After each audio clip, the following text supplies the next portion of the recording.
Semanas haviam se passado desde o sumiço de Ana.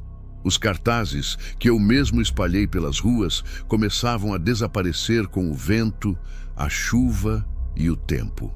Algumas pessoas diziam ter visto ela saindo de um ônibus na estrada. Outras juravam que ela havia sido vista andando sozinha, próxima à Ponte Velha, com um olhar vazio. Mas nada se concretizava. As investigações esfriaram, a polícia dizia estar fazendo tudo o que podia, mas por trás das palavras protocolares eu via nos olhos dos agentes o mesmo que sentia dentro de mim: desesperança. Nossa casa, antes cheia de roupas empilhadas, caixas etiquetadas e risadas abafadas, agora era um templo do silêncio. Eu dormia no sofá da sala, temendo entrar no quarto onde ela desapareceu.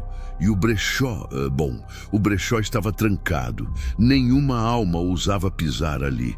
Mas foi justamente nesse ponto que tudo recomeçou. Em uma manhã cinzenta, enquanto tomava meu café em silêncio, alguém bateu à porta. O homem que entrou carregava uma energia estranha.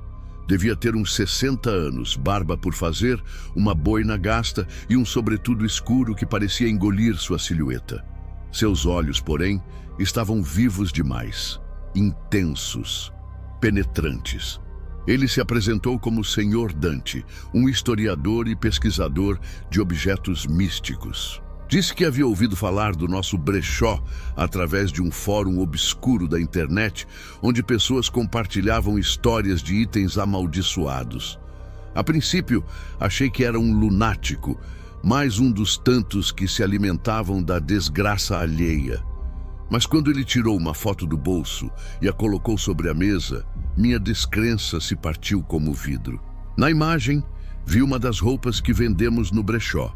Uma jaqueta marrom, costurada à mão, com detalhes em couro e botões envelhecidos. A mesma que Ana recebeu de um doador que nunca mais apareceu. Essa jaqueta pertenceu a um homem morto durante um ritual satânico nos anos 70. Ela nunca deveria ter sido tocada por ninguém vivo novamente, disse ele, com um tom de quem havia acabado de me sentenciar. Sr. Dante começou a me fazer perguntas que ninguém jamais havia feito. De onde vinham os objetos, como foram armazenados, se houve algum tipo de bênção ou purificação. Eu ria de nervoso por dentro. Nada disso havia sido feito. Eram apenas roupas velhas, certo? Doações, gente querendo se livrar de entulhos. Mas à medida que ele falava, lembranças começaram a se embaralhar na minha mente. O cheiro de queimado no cômodo de Ana, os olhos dela que pareciam diferentes nos últimos dias, a sombra que vi por uma fração de segundo ao fechar a loja numa noite qualquer. Tudo aquilo passou a fazer sentido, ou melhor, passou a não fazer sentido algum, e justamente por isso fazia todo o sentido do mundo. O Sr. Dante pediu para ver a loja. Disse que precisava sentir os objetos. Alguns deles podem estar carregando ecos. Eu hesitei, mas algo dentro de mim, talvez medo, talvez culpa, me fez ceder. Ao abrir a porta do brechó, senti como se o ar se tornasse mais pesado. As roupas penduradas estavam cobertas por uma leve camada de poeira, e o cheiro era de mofo e coisa velha. Mas havia algo mais, uma sensação de que eu não estava sozinho ali. O Sr. Dante caminhava entre as araras com um tipo de reverência mórbida. Tocava os tecidos com as pontas dos dedos, murmurava palavras em latim ou algo parecido. Quando chegou ao fundo da loja, parou diante de um espelho antigo que ficava encostado na parede, meio esquecido. Aqui, ele murmurou, essa peça é o epicentro. Era um espelho de moldura dourada, ornamentado, vindo da casa de uma senhora que morreu de parada cardíaca no banheiro, segundo o que me disseram no dia da doação. Eu nunca tinha prestado atenção nele, mas o olhar de Dante ficou fixo ali, como se visse algo refletido que eu não podia ver. Foi então que ele tirou do bolso um pequeno frasco com um líquido escuro e o borrifou contra o espelho. Imediatamente, um cheiro forte de enxofre invadiu o ambiente. E o mais absurdo aconteceu. O espelho começou a embaçar por dentro. Não era vapor, não era condensação. Era como se algo se movesse por trás da superfície. E então, ali, por um segundo, eu vi um rosto.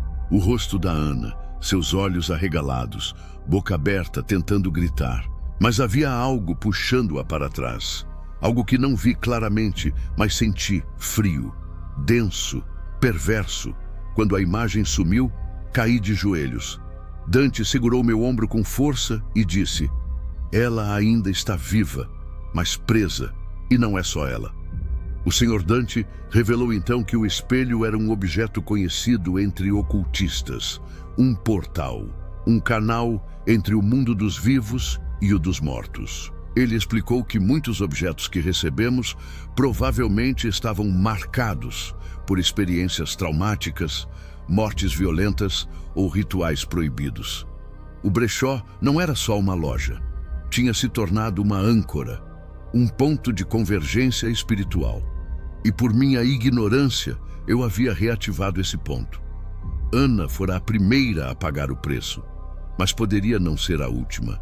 Olhei em volta, sentindo pavor pela primeira vez de forma real. O brechó, que um dia imaginei ser nossa salvação, era na verdade um túmulo aberto.